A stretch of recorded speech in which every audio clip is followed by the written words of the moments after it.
레위 지파 사람들은 땅을 분배받지 못하였습니다.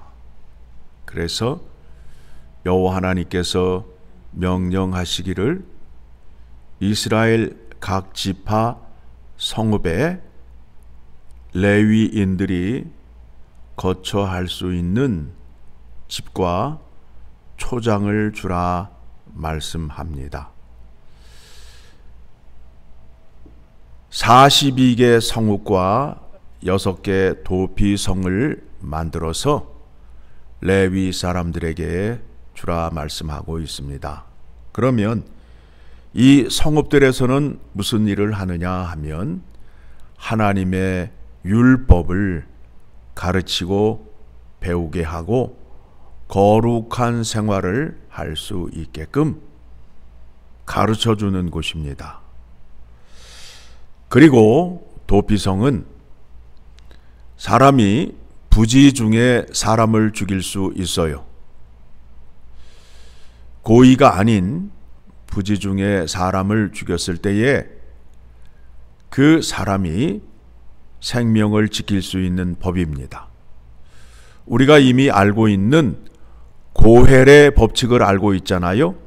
반드시 갚아 주어야 된다라는 그 고헬을 알고 있는데, 고헬을 조금 더 보완한 것이 무엇이냐 하면 도피성의 제도를 만든 것입니다. 살인자는 반드시 죽여야 되잖아요. 그런데 고의로 죽인 자는 반드시 죽여야 되지만 부지 중에 사람을 죽인 자에게는 생명을 보호받을 수 있는 법을 만든 것입니다. 16절 이하의 말씀을 보게 되면 의도적으로 손에 무언가를 들고 또 계획하에 사람을 죽이게 된 것은 반드시 죽이라고 말하고 있습니다. 자, 21절 같이 읽습니다. 아기를 가지고 손으로 쳐 죽이면 그 친자는 반드시 죽일 것이니 이는 살인하였음이라. 피를 보복하는 자는 살인자를 만나면 죽일 것이니라. 22절 악의가 없이 우연히 사람을 밀치거나 기회를 엿봄이 없이 무엇을 던지거나 보지 못하고 사람을 죽일 만한 돌을 던져서 죽였을 때에는 이는 악의도 없고 헤아려 한 것도 아닌즉, 악의적으로 의도적으로 사람을 죽이지 않았을 때 그 사람의 생명을 피할 수 있는 방법이 무엇이냐면 빨리 도피성으로 피하라는 겁니다. 그래서 요단강을 중심으로 해서 동쪽에 3개, 서쪽에 3개 도피성을 만들게 됩니다. 그러면 그 부지 중에 살인한 자가 도피성으로 들어가서 언제까지 있어야 되느냐? 언제까지 있어야 되느냐? 그 해에 대제사장이 있잖아요. 그 사람이 죽을 때까지 도피성 안에 거하여야 된다라는 거예요. 그런데 만일 그 대제사장이 죽기 전에 성 밖으로 나오게 되면 보복하는 자가 사람을 죽여도 죽인 자가 피값을 치르지 않아도 된다라는 겁니다. 거기를 보게 되면 25절 같이 봅니다. 피를 보복하는 자의 손에서 살인자를 건져내어 그가 피하였던 도피성으로 돌려보낼 것이요 그는 거룩한 기름 부음을 받은 대제사장이 죽기까지 거기 거주할 것이니라. 그런데 26절 그러나 살인자가 어느 때든지 그 피하였던 도피성 지경 밖으로 나아가면 피를 보복하는 자가 도피성 지경 밖에서 그 살인자를 만나 죽일지라도 피 흘린 죄가 없나니.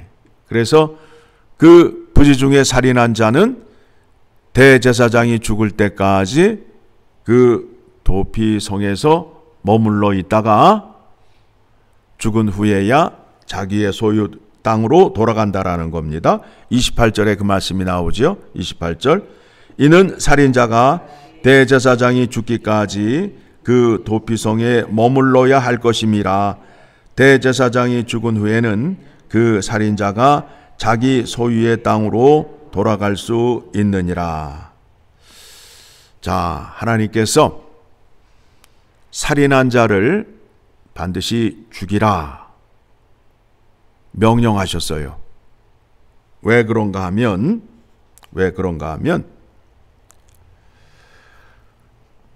이스라엘 백성들이 거주하는 땅에는 누가 살고 계시지요?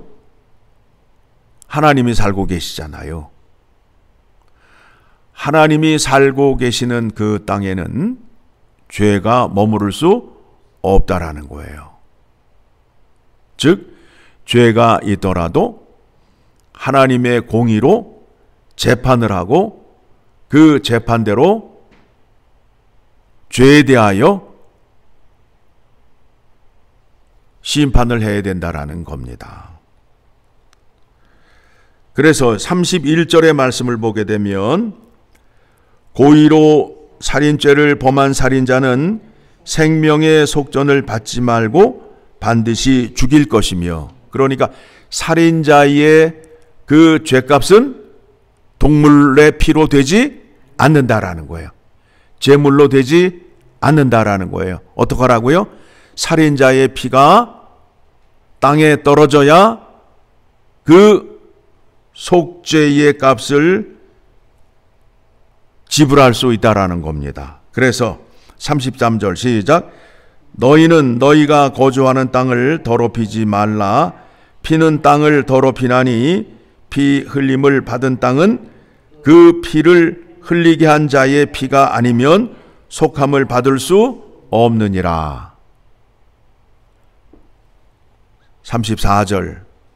너희는 너희가 거주하는 땅 곧 내가 거주하는 땅을 더럽히지 말라.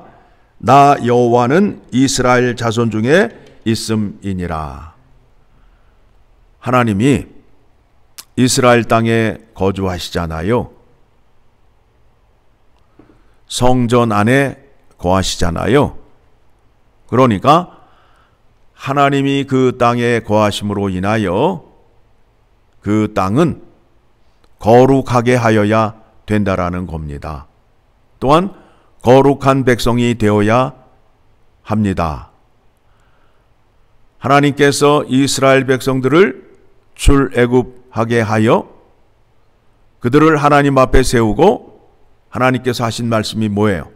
내가 거룩하니 너희도 거룩하라 하면서 뭘 주셨어요? 율법을 주셨다고요. 명령을 주셨다고요. 그래서 하나님의 명령과 율례와 법도를 지켜 행하라. 무슨 말씀이에요? 모세 오경을 보게 되면 하나님의 명령이 있죠. 그 다음에 율례가 있어요. 율법이 있어요. 하나님이 주신 법이 있어요. 그리고 법도를 지켜라. 법대로 판결하며 거룩하게 하라라는 거예요. 그렇게 하여야 하나님이 그 백성들과 함께 계신다라는 겁니다. 자, 이스라엘 백성들이 하나님의 명령과 율례를 지켰어요? 안 지켰어요? 안 지켰죠. 그러니까 어떻게 됐어요? 하나님의 영광이 예루살렘에서 떠나게 됐잖아요. 왜 영광이 떠나게 되었어요? 그 백성들이 하나님의 계명, 율법을 지키지 않음으로 인하여 떠나게 됐잖아요. 자, 그렇다면 오늘날에도 교회 안에 누가 거하셔요? 하나님이 거하시잖아요. 하나님이 거하시는 곳이에요. 자, 그러면 교회 안에 하나님이 거하게 하시기 위해서는 어떻게 하셔야 된다고요?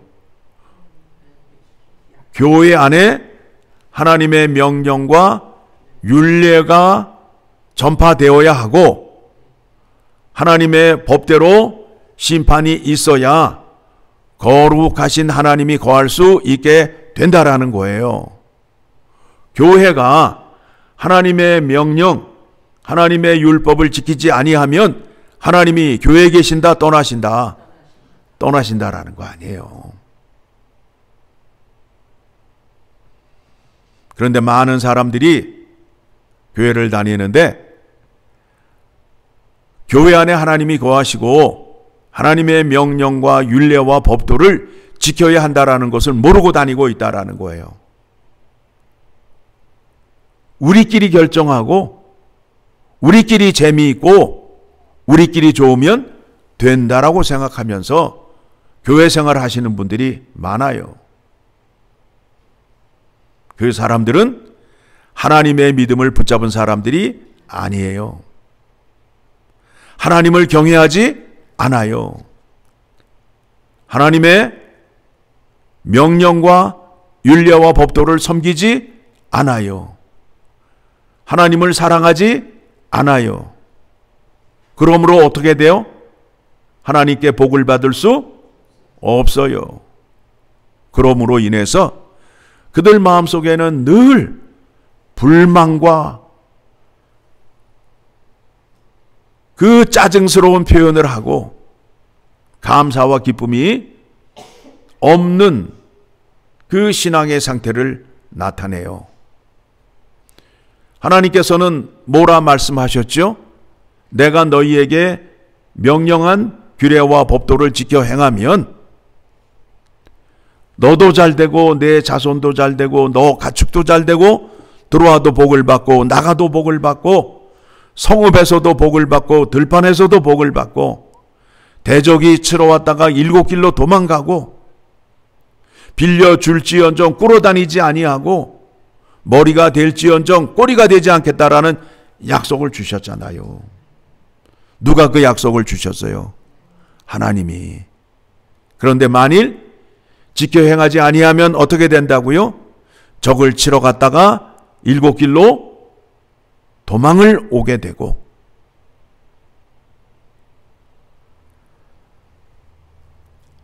하나님께서 이와 같이 약속을 우리에게 주셨는데 그 약속을 알지 못하고 자기의 생각으로 하나님께 복을 구하는 사람들이 많아요.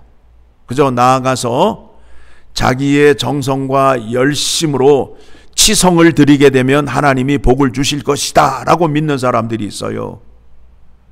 그거는 미신을 섬길 때의 신앙이에요. 그 신앙으로 하나님을 섬기면 안 돼요. 하나님은 약속의 하나님이에요. 그래서 약속하신 대로 말씀하신 대로 행하시는 분이에요. 그래서 우리가 하나님을 믿을 때에도 약속의 말씀을 붙잡아야 되고 복을 받을 때에도 약속의 말씀을 붙잡아야 된다라는 겁니다. 하나님이 거룩하신 하나님이기 때문에 주님의 몸된 교회도 하나님의 말씀으로 거룩해져야 돼요. 다른 것이 들어와서는 안 돼요. 어떤 개인의 생각, 목사의 생각과 철학이 들어와서 안 돼요.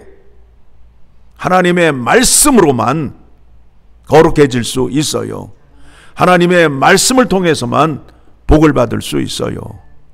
그래서 우리가 사나 죽으나 하나님 말씀 앞에서 기도하며 찬양하며 말씀을 배워야 함을 기억하시기 바랍니다.